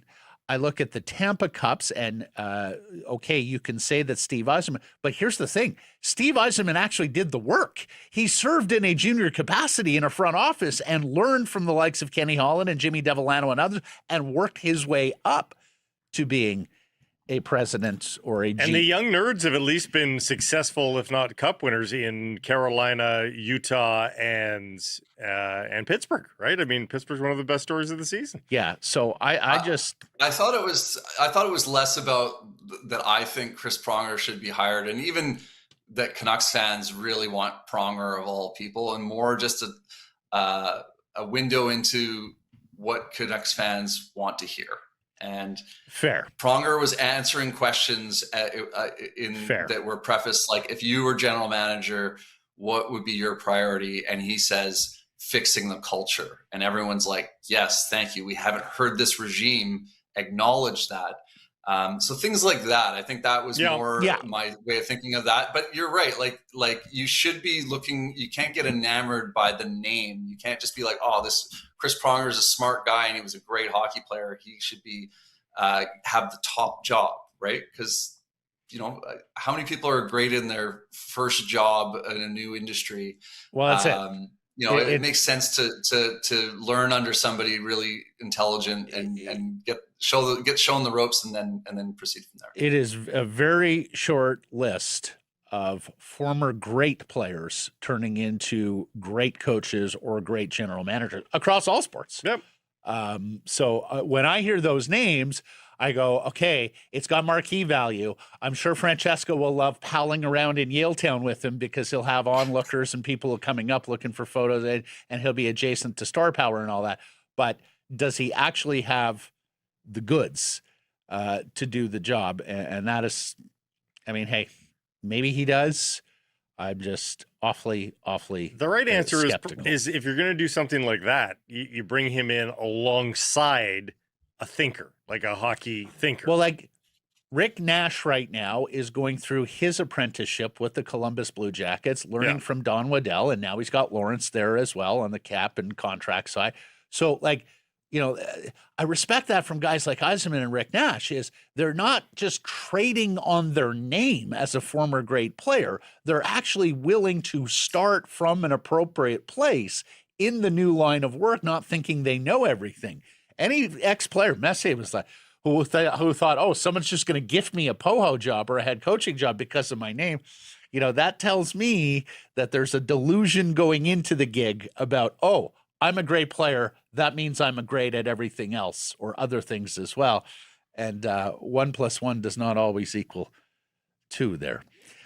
Great chat, Rob. Thank you for this, my friend. We'll continue reading the Daily Hive and look forward to next week already. Sounds great. Thanks, guys. Harrison Price from the historic Wall Center. This segment brought to you by your Pacific Toyota dealers and the Toyota Prius plug-in hybrid. This is a fabulous vehicle that is touching my coffee. Mm-hmm. Coffee's in the shot. It's okay. It's not against the law.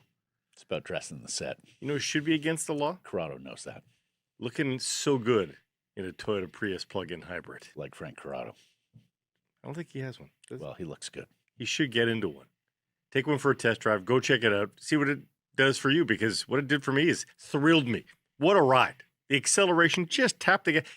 Are we talking about a sports car? I mean, not traditionally speaking, but you look at those new lines, for those of you on YouTube, oh my goodness. Are you serious? It's the time of year where you may need to fit your golf clubs and the hockey bag together. Plenty of space in the Prius plug-in hybrid. Toyota Red Tag days are on now until May. Go take one for a spin. Try it. Shoptoyota.ca. Here he is, the aforementioned Frank Curado, former Vancouver Canucks defenseman, TSN hockey analyst. How are you? I'm good, boys. What's happening?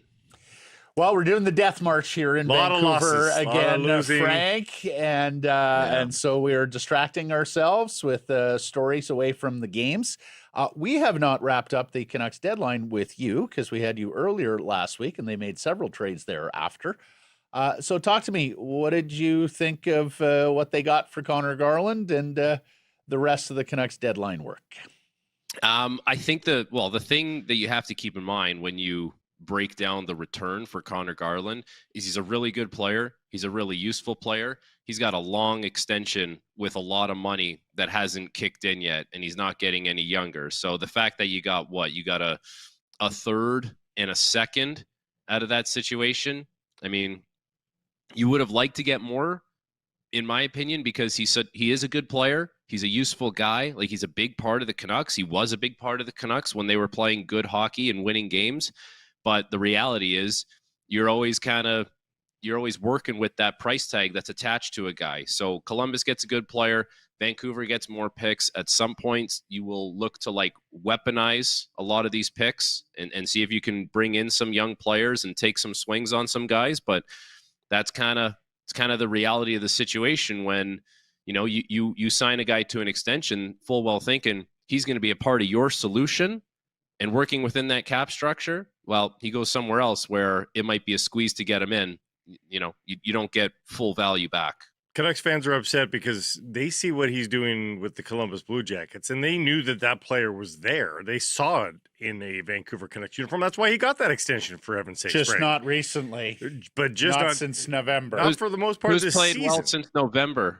Has anyone played well since November? Well, not many, Frank, but this guy was a total zero for November. Like 30 games of nothing from this guy. Like, he was known for the work ethic and the try, and we didn't see a lot of work ethic and try after his buddy Quinn was traded. What would his value have been? He had 7 and 19 in 50 games for the Vancouver Canucks. What would his value have been if it was 15 and 22 at this point?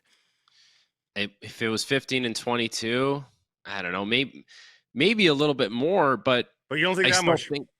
I still think you're talking about, like, anyone knows what they're getting in Connor Garland. Like, they're not doing the evaluation on him from November to now. They're doing the evaluation on what they've seen throughout his career and last year and the year before that. Like so I think it more just comes down to that's the price tag, that's the ticket attached to it, and that's what a team needs to swallow up and absorb in order to bring him into the fold. They weren't able to move Blueger and Kane. What do you think? What prevented them? I don't know. Like, did anyone make a call? Like, did anyone make an offer? So the word, Frank, is that the offers were so low that they decided, no, we're going to draw a line so that other general managers know they can't take advantage of us going forward. Don't know that's 100% to be true, but if that's the premise on which they decided we're going to keep Blueger, if not Kane, less sure about Kane. What do you make of the line in the sand? Ain't going to take it anymore, general managing. That's up to them. If that's their prerogative, go ahead. But you're not proving anything to anyone at this point. So, hey, you didn't want to take a 7th or you didn't want to take a 6th round pick. Like, that's how I read that, is that we don't care about a 6th or a 7th round pick when we think a guy should be going for a 2nd or a 3rd or at worst the 4th round pick. So no problem. You got guys now, but you're not shooting as many darts at the board, seeing what you can get in the late rounds now. And you got guys that'll probably just go elsewhere when the time comes. So I don't know. You're great. You want to hold strong. That's really cool. I just don't know if anyone cares that you did that. Complicating factors is the fact they really like the player and they are probably now going to extend the player. And so that was also weighing on their decision making. I think they've got. I know. Just let me. I know Teddy didn't get to Pittsburgh until you left, but did you ever cross paths with him at a rookie camp or anything like that in Pittsburgh, a training camp, anything like that? So we were teammates. We were teammates in Wilkes-Barre. It was his rookie year. And I was there. I had just got traded there, and Teddy was a rookie. Man, he was such an impressive kid. Like, not that he was super skilled or anything like that, but he worked his ass off every single day. Like, first year kid. And a lot of us, listen, we put in time on the ice. We would work on our shot after practice. We would do some 3-on-3, whatever. But like for a reasonable amount of time. I am not joking when I tell you, like, we would have finished our extra stuff, done our like cool down or workout, showered up, walking out of the arena, and Teddy's coming off the ice, like covered in snow. And like the bucket of pucks is like full of snow. And I'm like, you've been on the ice this whole time? He goes, yeah. I go, wow, man. Like that, I was floored. And it wasn't once. He did it a lot.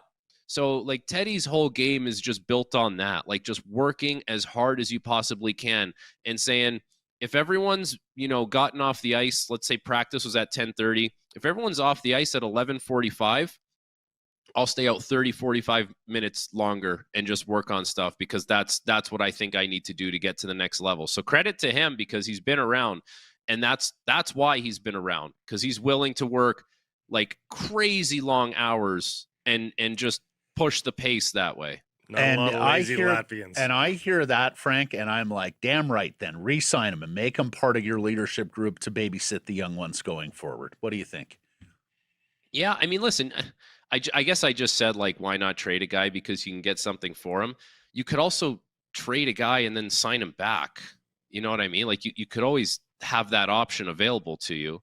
So I guess we'll see. But you're right. Like, the Teddy Blugers of the world, if you have to fill out your roster with that kind of guy, you're okay with doing it because, like, that's the effort that he will put forth. And I noticed it when I was, 26, 27, 28, when he's going to be an older guy now pretty soon, and he's probably still doing the same thing. I think young guys will see that and say, well, he's doing it, I got to do it. And I think that sets a really good example. The problem the Canucks fans had is they always see other teams paying the stupid prices, and they don't feel like the stupid prices ever paid for their player.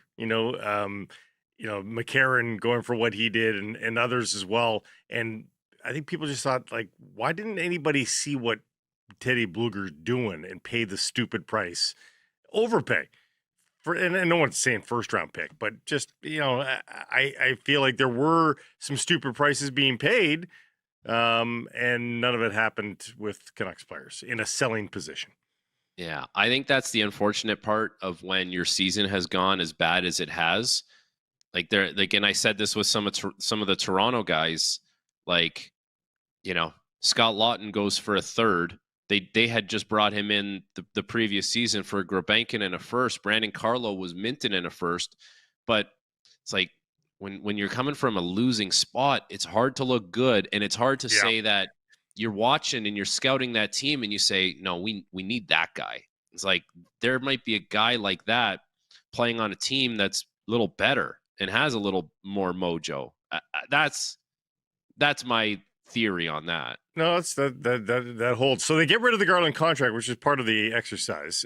They probably like to do at least one more of the veterans, and that is DeBrusk or Besser, maybe Marcus Pettersson. But the forwards are probably the bigger priority here. Do you think, given the lack of UFAs, do you think DeBrusk and Besser become wanted by the rest of the league? And again, it's that same old thing of, can they get their price? But DeBrusk and Besser in and around the draft, what do you think? I don't want to be doom and gloom, but I think if you look at what those guys make, and yes, the cap is going up, and we're going to see a little more, money allocated for equal percentage of the cap as the cap rises. Like, for teams to say, I'm going to sit here and dangle some important pieces of my future or draft picks to make that trade happen to satisfy the needs of the Canucks, I need to know, am I getting a sure thing or am I taking a risk? And if you're taking a risk as another team, well, you're probably making a trade saying, well, they need to take a risk by bringing back something that maybe I'm not sure of that I have in my organization already. Like, I can't trade you what I think is a sure thing for your maybe. You know what I mean? And I think with DeBrusk and Besser, like, DeBrusk can really score on the power play, but he's a streaky goal scorer. And when he's streaky and he's not scoring, what is he doing well for your team? And so that's always going to be the question. And I think for Brock Besser, it's a valid point that, hey, he's a great shooter. He's a really good goal scorer. He scored 40 in this league before. But what are you doing when it's not going in for you? And so that's where I think if you're Vancouver, you will have an option to move on from those guys, but it depends on what are you going to bring back? I'm skeptical that you're going to bring back this sure thing like you think you got in the Quinn Hughes deal, where you brought back Rossi and Buium and Ogren, which those are the closest things to prospects being sure things. We had a discussion earlier in the week on Zeev Buium and if he's the best young player in the Canucks organization. Now, we have certainly seen flashes from him, and I think the other thing that he's endearing himself to fans here is he just sounds like such a well-spoken and mature young guy saying all the right things in a tough situation. What are you seeing from him on the ice, and where are you on his upside after seeing him here for almost a half season in Vancouver? I see a guy that would look so good on a good team. Some of the plays that he makes, whether it's going back on breakouts or skating the puck up the ice, or even on the offensive blue line, having some of those deceptive moves and moving his feet. I see a guy where it's I want to see the punchline to what he's trying to do, but I don't get to see it as much because you just don't have that next play ability on the team. And so eventually when you do have that next play ability, we're going to notice him way more, and he's going to get more points, and these are going to result in goals and chances at the net. Right now, it's that was really cool. Man, he's got some skill, and that's kind of where it ends. And that's the unfortunate reality of where the team is at. But I think he's in the right situation. That kid can be a star, like a legit offensive dynamo from the back end. He's the real deal. I have no doubt about that. And it's funny, Frank, because yesterday we looked at the analytics underlines. An account did the math. When he plays with Roenick, when he plays with Elias Pettersson, he's been very, very good. it's when he plays with guys who aren't as comfortable on the puck, his underlyings aren't as good. Stands to reason. So I think you nailed it, buddy. EPD, Elias Pettersson, EPD, and Tom WIllander. Look, we've talked about the Foote system, how it's had trouble taking hold with a number of players, but I think concerns are also creeping up from Canucks fans about hockey IQ of these two young defensemen and how they process the game. When you watch them, what are you seeing out there, and do you have any concerns about their ability to read the game? I don't have those concerns yet, because I would give the players on this team specifically the benefit of the doubt that when you're used properly and when you have a little more around you and you're not trying to do too much, you look smarter. Whereas when you're playing on this kind of team, you try and overcompensate for certain things, and you want so badly to look good and play good and, be a part of the solution. And it's like sometimes the more you force that, the more difficult it becomes. But, watching them play and watching this whole decor play right now, this is part of the issue for why guys maybe don't look as good as you want them to look. They have to defend so much, and they don't ever get to tilt the ice and kind of put the pressure in a significant way on other teams. So much of what they do on the ice is just weather the storm, get it out to the neutral zone. Maybe we'll catch a quick rush the other way. Like that was the story against Ottawa, where Ottawa had a couple turnovers and it was like, hey, let's go. We got a 2-on-1 or we got a 3-on-2. But it wasn't like hemming them in by any stretch. It wasn't like you had a shooting gallery going the other way. And so the reason why I bring that up is, the more teams kind of cycle on you, the more teams make you go back for pucks, you're just trying to get by. And I lived that playing for the Leafs when we finished in last place. Whereas, when I played my 11 to 14 minutes that first year that the Canucks won the division, we ultimately got swept by San Jose in 4 games, but I just had to do what I was supposed to do in my own little nook. Whereas these guys, I feel like so much of it is just got to get through this thing, and they never get to apply pressure the other way. And it makes them look like maybe they're jittery. Maybe they're trying to do too much. Maybe they're looking for an option that's not there. So I kind of reserve judgment on the hockey IQ aspect for when they can actually play a different brand of hockey. This is not a nice brand of hockey. This is survival right now. Yes. It's survival. And the crazy thing, Blake, it's a long time of survival. Yes. Yes. It's not 8 games at the end of the season. We're mathematically eliminated. We're done. This is months of this. 82, baby. Crazy. The death march. Yeah. And the king of the defense, of course, is Philip Hronek, might be the king of the team these days. And we've talked about how they've just looked a little bit more spirited since the trade deadline. And it's almost like they seem to have cut some of the dead branches off the tree here. Adam Foote talking about the culture of the team right now after the deadline, and he sort of hinted that things are a little bit different in there, that Philip Hronek's leadership is permeating through the team, and that they're dealing with stuff more readily now inside the room. I think we're getting hints here, Frank, that was, it may have even been worse than we thought it was inside that room, and down to the micro level of them just not being able to manage how they work. Never mind toxicity. It's a hint at the leadership group that is not very kind or flattering to what they were able to do. Can the Canucks, especially since it sounds like it extended beyond the Pettersson-Miller feud and into Quinn's captaincy. Yeah. Can the Canucks get better just by culture next season when they start and they exhale and realize that all that is behind them and all those people are gone? Do the Canucks just get a little bit more functional based on that alone? I think it would make going to the rink an easier thing every day, a more pleasant experience. Ultimately, how many wins? You're still going to need more skill, but you'll feel better about yourself every day if you know that it's a better, a better workplace environment, if you want to call it that. And that's a real thing.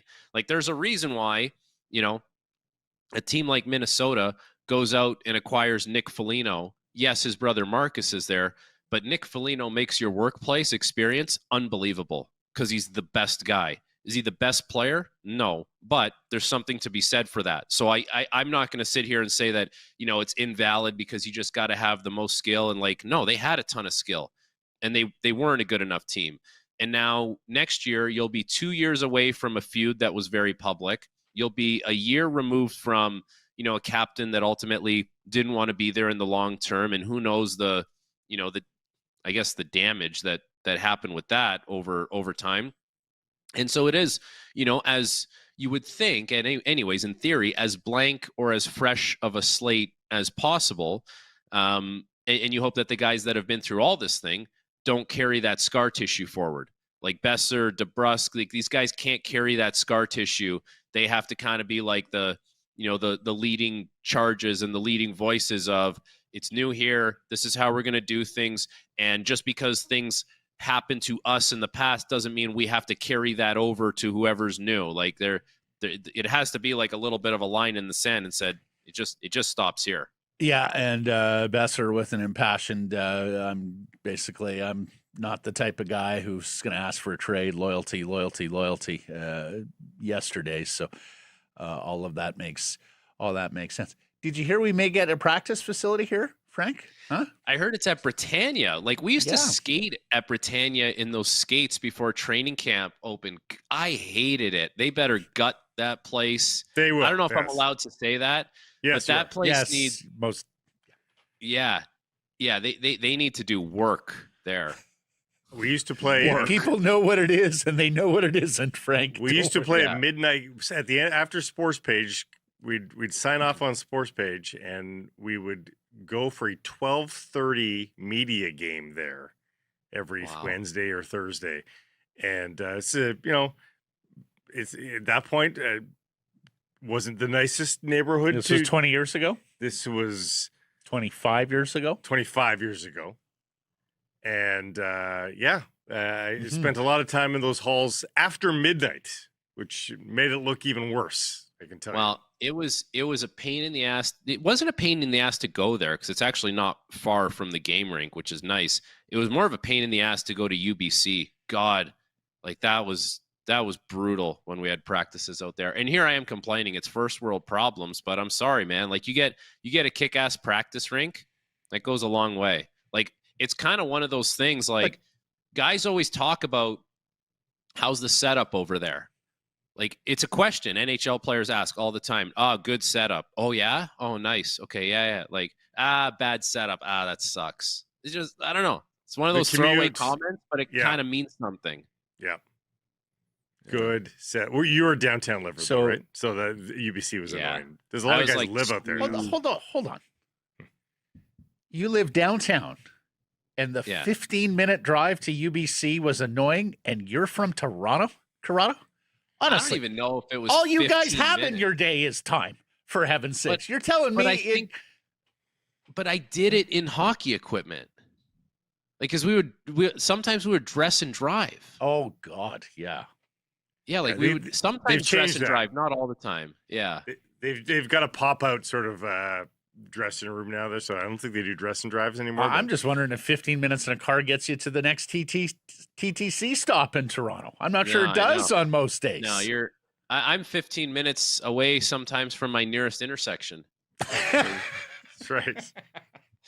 Yeah. You're a beauty, Frank. Thank you for this. Much obliged. Until next week. All right, boys. I don't hate Britannia that much. It's going to be great. It's really good. If you wanted to hate on anything Vancouver, hating on Britannia Rink is fine. Yeah. All right. See you, boys.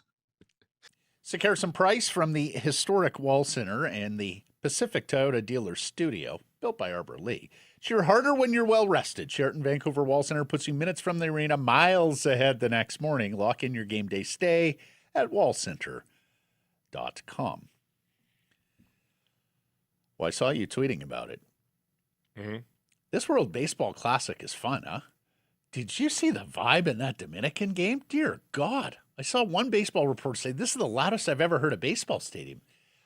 this tournament got off to such a slow start decades ago, Blake. Well, when even this year, though, when they had trouble, getting guys to come out for the team, of course, we're worried about arms and preparation and all of that. But this thing is hitting its stride, man. Like, this is now, I suppose you can't call it best on best because there's enough guys who still opt out that it's not best on best because, like, how great would Victoria's Nick Pivetta look on the mound for Canada right now? That sort of thing. And, of course, Freddie Freeman on our side. There's American players as well, Dominicans as well, who would otherwise have made the team. But goodness gracious, is this fun ball. And at a time of year when we are pretty much going through the motions in Florida and Arizona. I think the biggest issue with this tournament is that the countries that have adopted it the least are probably Canada and the U.S. Like, the Latin American countries are all gaga. in. Japan, Korea, all in. All in. Yeah. But, and it's not to say that, like, Aaron Judge and Bryce Harper are on the U.S. team. Like, there's big names on it. Raleigh, it's a who's who. Yeah. What's his name? Bobby Witt's there. All of them. But the fans but the aren't as feverish. The game in Houston the other night was packed with a great vibe for the U.S. So, and Canada's through to the quarterfinals for the first time ever. And are you ready for another Canada-USA drama? I'm not. I sure am. I'm not. I can't deal with this anymore. It's too hard on the heart. Canadians beat Cuba 7-2. Thanks in part to 2 2/3 scoreless from the Big Maple. Ladner's James Paxton coming out of retirement to pitch in this tournament. He was on fire. It was awesome.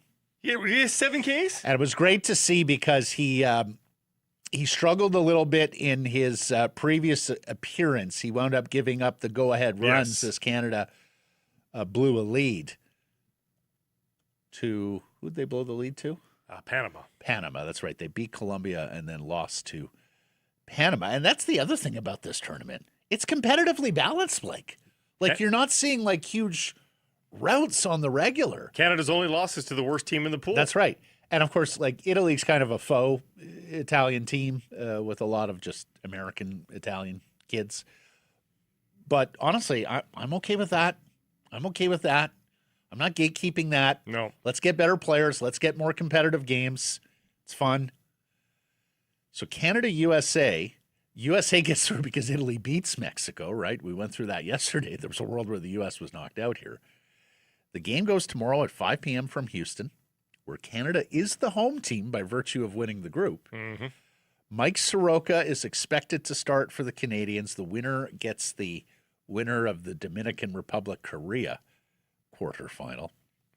Hey, they beat us in our national game. Time to beat them in their national pastime, right? It would be sweet revenge. Oh, would it ever? Especially games on Fox, like Network Fox, Blake.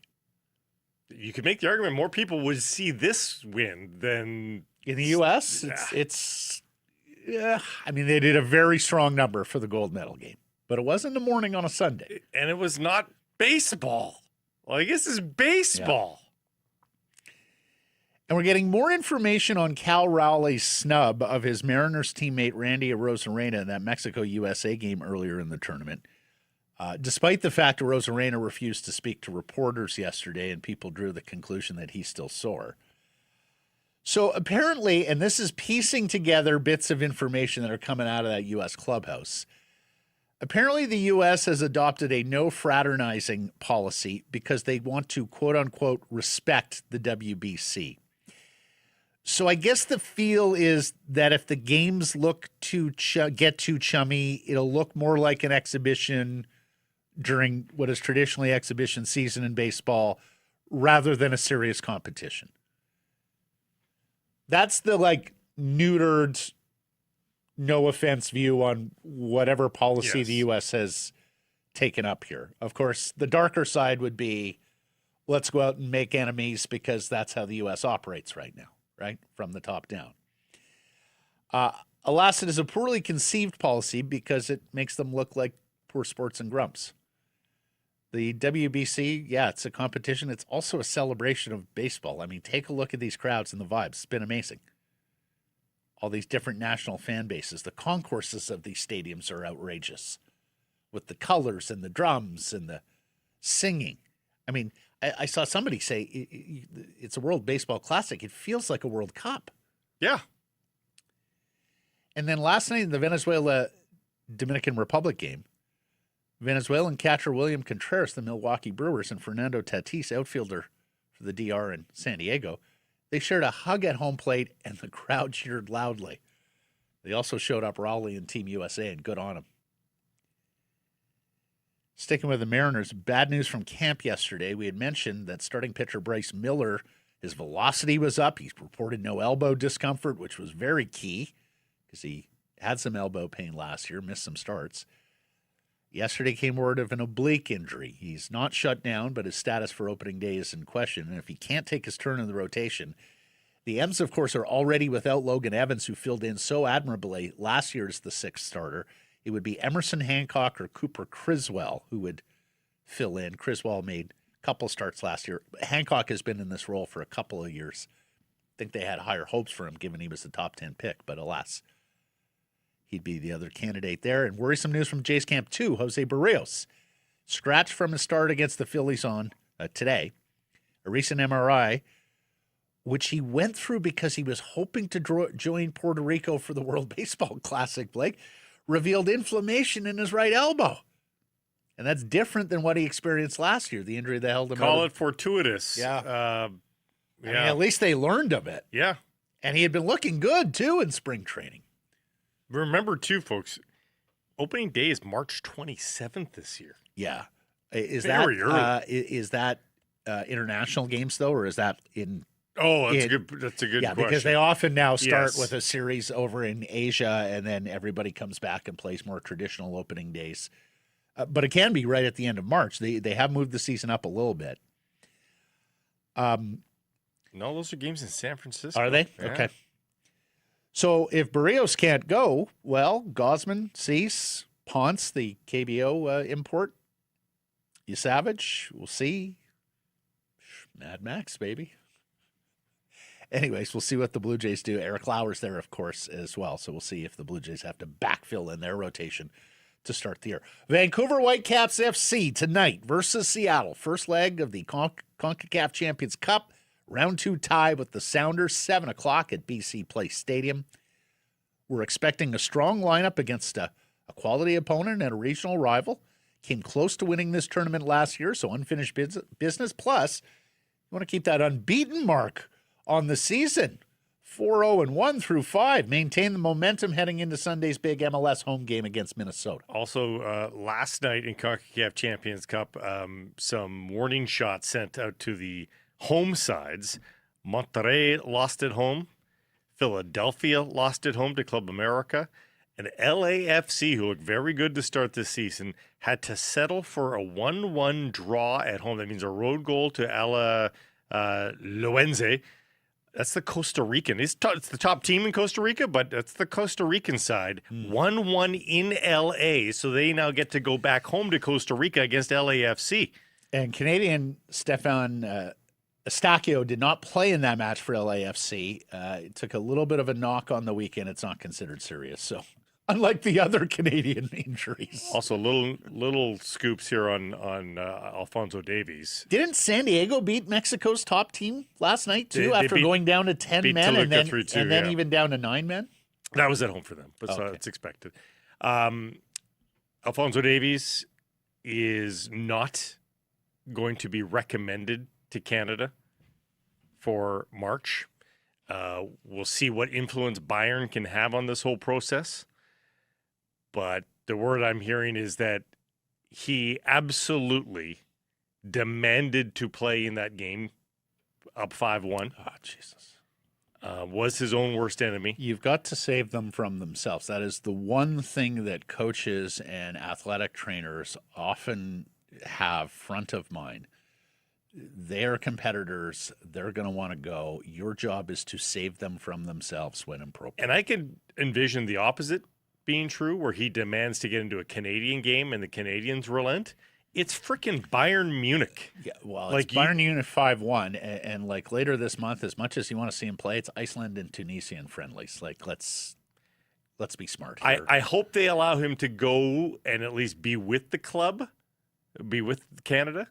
for the benefit of like training. Yeah, exactly. And all that, but I don't know that they will at this point. They might just protect him. Honestly, let's everybody be smart here and make sure Fonzie is good to go for the World Cup. It's 90 days away, for heaven's sakes. Golf, where poor Colin Morikawa withdraws from the players after just one hole, grabbing his lower right back. Quote, teed it up on 11, took one practice swing, and I just knew it was gone. Like I just had that feeling before. When it's happened, I can't swing through it. Trust me, I would play if I could. It's just the worst thing in the world. Really too bad here because he had not been in a good place in the last couple of years, been fighting with media and others. Completely different guy this year. Seems happy, seems cheery. They're expecting a child. He's up to world number 4. He was the number 3 betting choice in this tournament. He was also the most selected player in golf pools around the players. He had that win at Pebble. He's got 2 other top 10s in 5 tournaments this year. So really bad news there. Rory's going to give it a go. He said he's not experiencing back pain as much as he's experiencing sensitivity and fatigue in the back muscles. So we'll see where he's at. And then a press conference yesterday from the new PGA Tour boss, Brian Rolap. And Blake, as we've discussed on this program over the last few years, and we even had this last month in terms of previewing the PGA going forward, it's cutting back on the number of events. Brian Rolap said, their CEO, scarcity is not about the number of events we have. It's about having every event we have matter. He was asked about how many PGA Tour events would go away in the new schedule, and he went back to what he previously said about scarcity, saying, I think there's a bit of a misconception that scarcity means a dramatic cut in the number of events of the PGA Tour as we know it. As I said in my remarks, scarcity is about making the events we have matter more, so I think there will be a place for most of our events in our new model. Do you remember back in the day, Matt, where you had to ask, particularly in the spring and the fall, is there a tournament this week? Wasn't a tournament every single week? Not too long ago. The almighty dollar, right? We flooded the zone in the name of making every last dollar of revenue. Now, in the case of the PGA Tour, it is different than the other sports because there are often massive charitable campaigns that go alongside these tournaments for community charities in the cities that host them. That's a huge differentiator between the PGA Tour. They're nonprofits. The other big difference is, of course, the PGA Tour is player run, right? Like they are the governance at the end of the day as independent contractors. It's not a top-down ownership model like you get in the Big Four. But when he talks about scarcity, and we've talked about this, I think you're going to see some of these lesser tournaments go away. I think you're going to see more tournaments in the bigger population centers. And Blake and I have been talking about this for a couple of years. Like, you're the PGA Tour. You play mostly in the United States. You don't play in New York. You don't play in Chicago. You don't, like, all these major population cities that don't have tournaments. It's counterintuitive. You need the right courses, though, too, right? And that's the other criticism that has befallen is that they play on such milquetoast courses on a lot of these stops. They need to go back to the storied courses, not because courses they've got with story. History, Blake, or courses that are visually arresting. Yes, it's a TV show after Pebble all. Beach. Like, my mother watches Pebble Beach every year because she loves the crashing waves against the cliffs. She loves the fact that every now and then a golfer's down on the beach looking at the ball, inspecting the lie. Why do we wake up early for the British Open? Exactly. Because it's so gorgeous to watch. You have to give the viewer something. Most people never get to a PGA Tour event. Yeah. Give them something to watch. Right. Also, when he talks Cersei, I do wonder if he means more limited fields going forward as well, because we've talked about it too. If you're looking at, okay, how we splicing this pie going forward, and if the top players need more money, there's 25 to 50 guys in every golf tournament that you don't really need, right? I don't think you need to get anybody down to the table. Like these limited field events are 70 players. I don't think you need to go that low.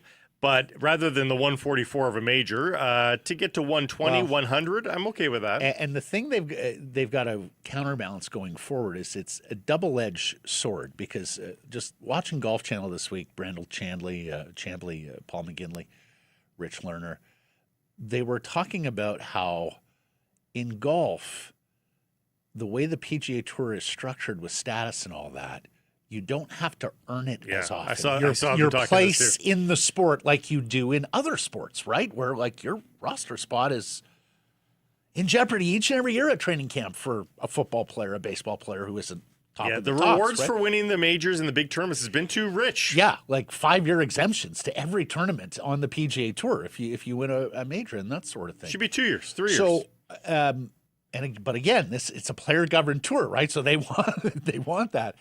So you've got the counterbalance between forcing them to earn their spot in the sports elite, but the other side of it, Blake, and you know this, is the storytelling side. We want familiar faces whose face, name, story we know, because then we can build that out beyond just the strokes and putts between the ropes. But you've got to live up to it. Like I think about a guy like Ricky Fowler. Like Ricky Fowler should not have been playing. That's right. A lot over the last handful of years. Great he was example. Terrible. Yeah. He's coming back now. It looks like. Well, this is kind of his second comeback. He's had a couple of. But Ricky Fowler is incredibly popular with golf fans, especially young golf fans. Compared to what he produces, he brought people to the yard with the flat brim cap and the dress and the fit, and the colors and all that. Hey, he's a good-looking kid. Yeah. Go back, John Daly, right? John Daly brought people to the yard. Mm-hmm. Even when you had other guys who were hitting the ball as far as Big John. At least he had a separating skill that even if he wasn't scoring well, you showed up to see. Well, at least he had that. Well, but it wasn't separating at a certain point, Blake. Like other guys were hitting the ball as far as him. Later in his career, early, not close. Fair enough. Yeah.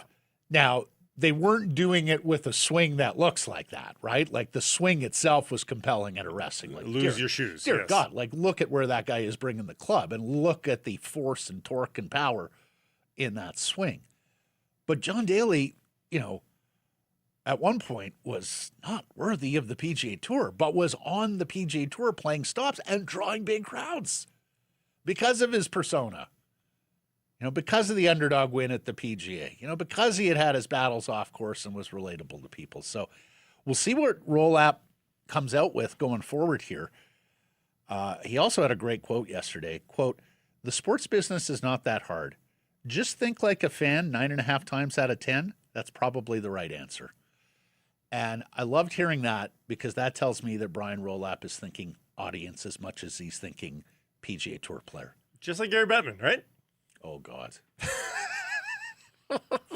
Like, do you think those words I've said this a million times those words before. would ever come out of Bettman's mouth? I've said this a million times before. I think Gary was permanently scarred when he took the job and everybody called him a basketball guy because he came from the NBA office as Stern's deputy, and he was out to prove, I'm not a basketball guy.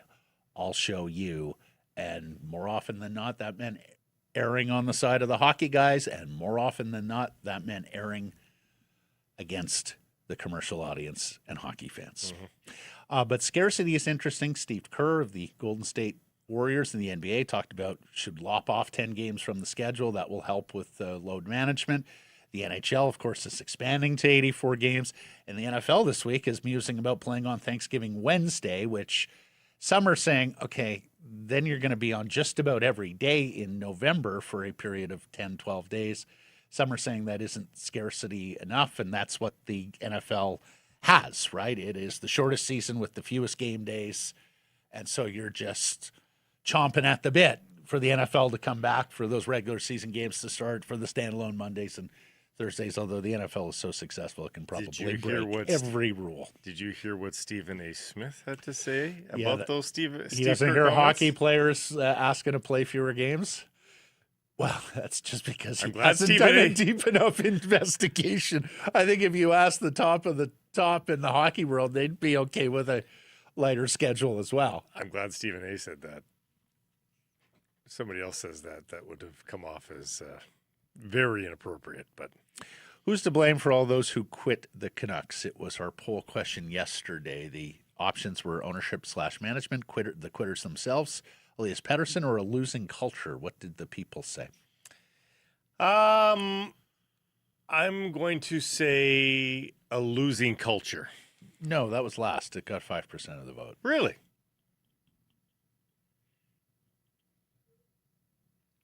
Way to be in touch with the audience, Blake. It was ownership management at 73%. You and I both voted the quitters themselves. We were completely out of touch, apparently, on this one. Only 14% blame the actual quitters themselves. See, this is the problem. They're the source of the quit. This is why, and when we brainstorm poll questions all the time, I often fight back on poll questions Matt suggests that it contain the owner in any way, shape, or form because it's reflexive now. Yep. It's raw meat in front of you tigers. Yep. Yeah, that's fair. Elias got just 8%, so nobody blaming him, or very few. Mm-hmm.